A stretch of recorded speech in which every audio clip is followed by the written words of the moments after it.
There's been a lot of pearl clutching over the last several days from my colleagues across the aisle on Donald Trump, Secretary Rubio, the Department of Government Efficiency's plan to reorganize the U.S. Agency for International Development, or as we all now know, USAID. They're screaming about Elon Musk over there, but hey, George Soros and his boy are okay.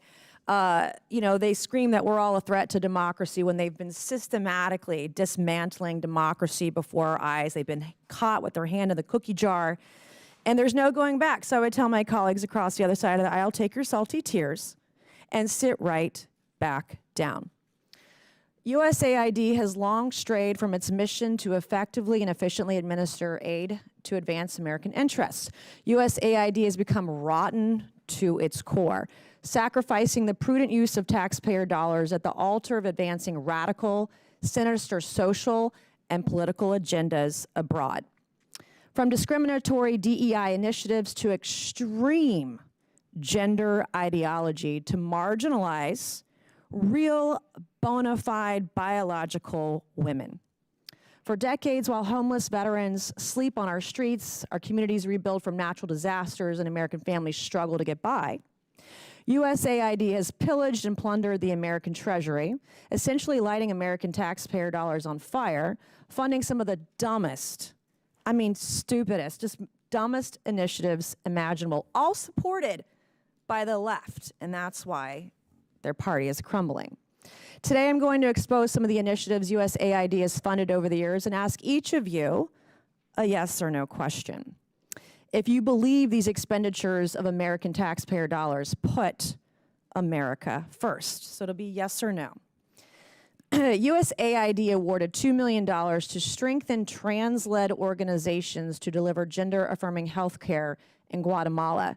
So to each of you this morning, does this advance the interests of American citizens paying for trannies in Guatemala to the tune of $2 million? Yes or no? Governor? I have no position. Of course you don't. Okay, USAID awarded over $750,000 to fund alleviating loneliness among migrant garment workers in India. Does this advance America's interests, Governor? No. No. I have no position. USAID awarded $1.5 million for providing a gender-sensitive response to migration at the Venezuelan border. Does this advance America's interests, Governor? No. No. I have no position. Does this advance the interests? Okay, so USAID awarded $4.3 million on October 1st, 2023 to a group to fund comprehensive health services for men having sex with other men in South Africa. Does this advance the interests of American citizens, Governor? No. No. I have no position. I bet you don't. Okay. USAID awarded $1.5 million to advance diversity, equity, and inclusion in Serbia's workplaces and business communities by promoting economic empowerment and opportunity for LGBTQI plus people in Serbia. Does this advance America's interests? No. No. Nope. You have no idea, right? Okay. USAID awarded over $70,000 to a group to deliver a live musical event to promote the U.S. and Irish shared values of diversity, equity, inclusion, and accessibility. Does this advance the interests of America? No. No. No position. No position or no clue. Okay, USAID awarded $1.5 million to fund strengthening community support structures to upscale LGBT rights advocacy in Jamaica.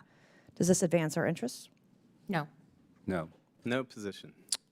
USAID awarded $28 million to a group to facilitate the economic insertion of Venezuelan migrants and refugees in Peru and Ecuador. Does this advance our interests? No. No. No position. Okay, USAID awarded $17.5 million to fund voluntary medical male circumcision overseas. Does this advance America's interests? No. No. No position. I don't know what circumcision overseas has to do with America First either. USAID awarded nearly $150,000 to fund HIV prevention services targeting men who have sex with men and transgender. Does this advance America's interests? No. No. No position. Yeah, unfortunately, I'm limited to 5 minutes, but these are the programs Democrats are so desperate to save. Our foreign assistance system is badly broken, and this ends now. Thank you, Mr. Chairman, and I yield back. Gentlelady yields back. Mr. Chairman, parliamentary inquiry. Yes, sir. The gentlelady has used a phrase that is considered a slur in the LGBTQ community and the transgender community. And let me please finish without interruption. And Tranny, tranny, tranny. I don't really care. You want penises in women's bathrooms, and Chairman. I'm not going to have it. Okay. No, thank you. Mr. Chairman. disgusting. Let the gentleman state his parliamentary inquiry. to me, a slur is a slur. And here in the committee, a level of decorum requires us to try consciously to avoid slurs. You just heard the gentlelady actually actively, robustly repeat it. And I would just ask the chairman that she be counseled that we ought not to be engaged. We can have debate and policy discussion without offending human beings who are our fellow citizens. And so I would ask, as a parliamentary inquiry, whether the use of that phrase is not, in fact, a violation of the decorum rules. Mr. Chairman, I'm not going to be counseled by a man over men and women's spaces or men who have mental health issues dressing as women. I'm not being counseled by some guy. My inquiry is to over the this. chairman, Okay. Mr. Chairman. Order. The inquiry is about decorum. Decorum is at the discretion of the chair. That's I will be mansplaining, honest, Mr. Chairman. with the ranking member. I'm not up to date on my politically correct LGBTQ terminology. We'll look into that and get back with you on that. I don't know what's offensive and what's not. I don't know much about pronouns or I appreciate that, Mr. offensive Chairman. terms. Mr. in that Chairman, we don't have to community. anymore. So, I thank the chair for his willingness to further engage in this matter. all right.